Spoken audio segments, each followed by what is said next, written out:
Yay! Hello, lovely humans. Jen Foxbot here. I want to show you a super cool, simple circuit that builds a NOT gate. So what a NOT gate does, it's a logic gate that reverses the electrical signal. So if the signal is on, the NOT gate turns it off. If the signal is off, the NOT gate turns it on.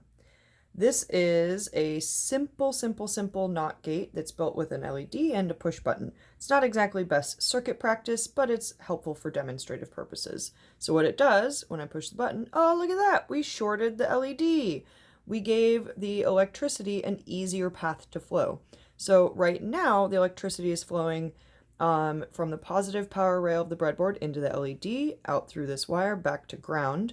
But when I push the button, boop, the electricity has an easier path to flow through this orange wire, through the push button, and back to ground through this black wire. Ta-da! A simple NOT gate. Yay!